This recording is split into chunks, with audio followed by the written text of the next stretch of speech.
Olá a todos vocês, boa tarde, quem vos fala é o professor Sebastião, e hoje irei falar para vocês sobre o Plano de Estudos Tutorado, PET 3, da nossa segunda semana aí do PET 3. Irei compartilhar com vocês agora o PET 3. Então vamos lá. Então nós vamos à segunda semana, PET volume 3. Essa semana eu irei falar escravização e formas de resistência na América Portuguesa, página 102.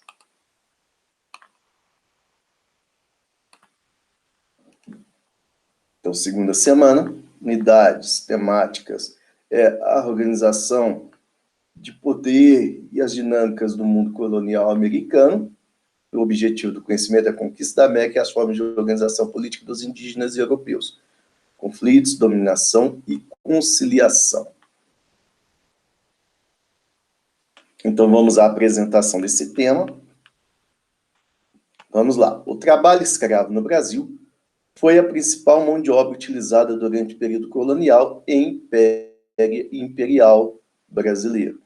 Esse modelo de trabalho foi responsável pelo comércio e o uso forçado de pessoas para trabalhos penosos e gerou um grande problema na população, um grande problema no Brasil, que até hoje afeta a vida de milhares de brasileiros, tais como racismo, pois os escravizados eram capturados na África, trazidos por comerciantes de escravos. Então, vão persistir, no caso aí, problemas sociais, não só no âmbito do racismo, mas no âmbito econômico, social, de acessos a cargos públicos, as leis, né? Ou seja, uma sociedade, na busca de uma sociedade mais justa, mais igualitária. Então, vamos continuar o texto. A colonização do Brasil se inicia quando as nações europeias estão buscando acumular riquezas e defendem que qualquer produto poderia ser comercializado. É a era do mercantilismo. Um Estado considerado rico, poderoso, tem muita quantidade de ouro, pratas e metais preciosos. Continuando a leitura, o que incluía pessoas. Além do Brasil, os portugueses também colonizaram parte do litoral africano e utilizaram suas posses para trazer trocas comerciais. Essas trocas ocorriam da seguinte maneira. Aqui no Brasil eram produzidos produtos com tabaco e aguardente e eram levados para a África e trocados por pessoas escravizadas. Essa troca era denominada de escambo. Então, escambo é igual a troca, tá? Continuando. Então, produziam-se alguns produtos aqui no Brasil que eram trocados por pessoas na África, na condição de escravizados. A prática da escravização era comum em diversos povos, desde a antiguidade, e na África não era diferente. O comércio de escravizados no continente era algo real. Entretanto, há uma grande diferença entre a escravização feita pelos povos africanos e pelos europeus. É que para as nações europeias, os cativos eram apenas mercadorias e acabavam sendo tratados como uma coisa, enquanto os povos africanos respeitavam os indivíduos como pessoas. Então, o que acontece? No mundo antigo, né, lá na história antiga, que vocês viram ano passado, a escravidão era algo comum. O que acontece com a escravidão? Ela permanece na África após o período medieval e no início da Idade Moderna, né? Então, o que acontece? Há uma visão, uma dupla visão de como era tratado e conquistados esses escravos. Na África não era tão espraiada, tão disseminada a escravidão, quanto a chegada dos portugueses, que aumentaram muito a escravidão.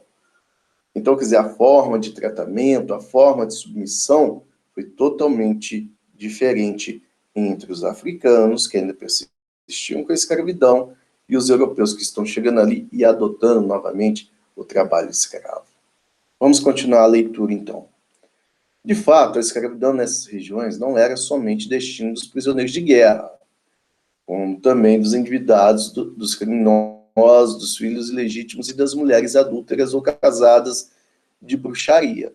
Tais cativos, por sua vez, eram integrados ao grupo familiar senhorial, em condições subordinadas e, ao cabo de cada uma ou de algumas gerações, passavam a condição de livres.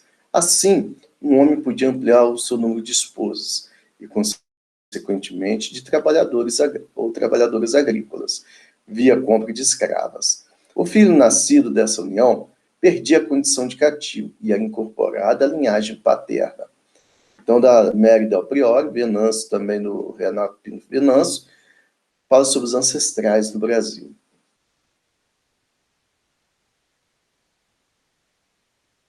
Então, o que é aqui?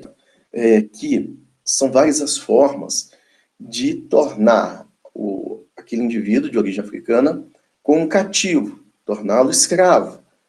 Mas também, ao passar de gerações, ele deixava de ter essa condição de ser escravo. Né? Então, aqui eles começam a falar, olha, ocorreu escravização, sim, por diversas vezes e por diversas formas, inclusive aqui no Brasil. E a forma que eram tratados e depois também a condição de alforria. Continuando. Todo o processo de escravização era penoso e humilhante. As pessoas eram capturadas e levadas até os portos africanos, onde eram trocados por produtos supérfluos, como aguardente, fumo, muitas vezes até tecidos e armas. Antes de entrarem nos navios, passavam por um ritual onde davam voltas na árvore do esquecimento para simbolizar que toda a vida que eles tinham ficaria ali para trás. Após este momento, amontoados nos porões sujos, fétidos e escuros dos navios negreiros, também chamados de navios tumbeiros, já que cerca de 15% a 20% desses escravos morriam no traslado do Atlântico. Ou seja, morriam nessa viagem que durava, às vezes, até entre 45 e 90 dias. E ficavam lá acorrentados até chegarem ao Brasil, numa viagem que durava cerca de 2 meses. Essas pessoas eram castigadas, recebiam alimentação mínima e ruim para a sobrevivência, sofriam com doenças causadas pela má higiene, acúmulo de fezes, urina e sangue que se acumulavam nos porões. Uma das doenças mais sombrias de todas era chamada de banzo, que pode ser traduzida por uma tristeza profunda, uma espécie de depressão acometida pelos africanos, amontoados nos navios e que os deixavam apáticos, levando à sua morte. Era o primeiro ato de resistência contra a escravidão. Então, era uma espécie de depressão. Né? A pessoa não queria se tornar escrava, ficava deprimida, estava dentro daquele porão, né, sujo, fétido dos navios negreiros, e acaba se sentindo, deixava ser levado pela apatia, né? E aí chegava a morte. Chegando ao Brasil, as pessoas eram colocadas em depósitos para poderem se alimentar, recuperar por alguns dias dessa extensa e cruel viagem. Após esse descanso, eles eram preparados para serem vendidos nos leilões. Homens fortes e altos eram comprados para trabalhar na lavoura. Mulheres eram compradas para trabalhos domésticos. Crianças e homens pequenos eram comprados para trabalhar nas minas ou lugares pequenos. Então, cada característica do ser humano escravizado na África vai ter uma colocação numa atividade econômica forçada, imposta na América Portuguesa, como podemos ver aqui. Chegando ao Brasil, essas pessoas eram colocadas em depósitos para poderem se alimentar e recuperar alguns dias dessa extensa e cruel viagem. Após esse descanso, eles eram preparados para serem vendidos nos leilões. Homens fortes e altos, já li esse parágrafo, né? Eram comprados para trabalhar na lavoura, mulheres eram compradas para trabalhos domésticos, crianças e homens pequenos eram comprados para trabalhar nas minas ou lugares pequenos. Apesar da distância da terra e o contato com diversas pessoas com origens, línguas e costumes diferentes, os escravizados conseguiram se organizar e realizar diversas formas de resistência. Eles não vão aceitar passivamente a escravidão. Então vai haver resistência. Uma delas era fugir para os quilombos. Então existiam milhares de quilombos no Brasil, centenas ou então até milhares. Comunidades são comunidades locais, criadas por aqueles que conseguiam escapar dos senhores de escravos. O quilombo mais famoso foi o do Palmares, que tinha como um dos líderes, né, o Zumbi e sua mulher Dandara. Essa resistência foi tão grande que até hoje seus nomes são lembrados e exaltados como símbolo de luta antirracista do Brasil e adotado pelos movimentos negros do nosso país. Comemora-se no dia 20 de novembro, que é a data provável da morte de Zumbi. Mas sabemos que o quilombo do Palmares não tinham apenas escravos africanos foragidos, tinham homens brancos livres, mestiços, nativos. No caso da comunidade dos Palmares, foram formadas 5 cidades, né, onde eles moravam, cultivavam alimentos, realizava atividades comerciais e também, lógico, cuidavam da sua cultura linguística, religiosa, artística. Sabemos que o bandeirante Jorge Velho, contratado aí pelos senhores, pelos governadores provinciais, ele vai acabar destruindo Palmares e vai acabar acarretando aí também na morte de Zumbi. Vamos continuar a leitura, então. Entretanto, outras formas de resistência, como, por exemplo, a capoeira, uma mistura de dança, luta e jogo, que era praticado pelos escravizados e se inspirava em práticas africanas. Essas lutas eram feitas em terrenos com grama baixa, chamados de capoeira, daí o nome. Ela servia como diversão, como disputa, como forma de proteção e também para mostrar o orgulho da cultura africana, já que era acompanhado por instrumentos como a tabaque e o berimbau. Também como resistência cultural, eram feitos os sambas de roda, que uniam as pessoas à noite para celebrar a dança a fim de relaxar do trabalho árduo. Do ponto de vista religioso, também havia resistência. Então, nós temos aqui a capoeira, que é uma arte marcial, uma dança, o samba, né, o berimbau, né, que é um instrumento musical, que era uma forma também de resistência. Mas também nós temos a cultura religiosa.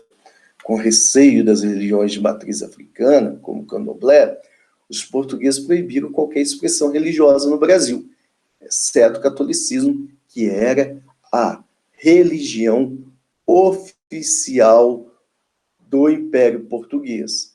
Era uma maneira de manter o controle sobre as crenças de todos, já que os escravizados eram rebatizados com nomes cristãos e deviam seguir o cristianismo.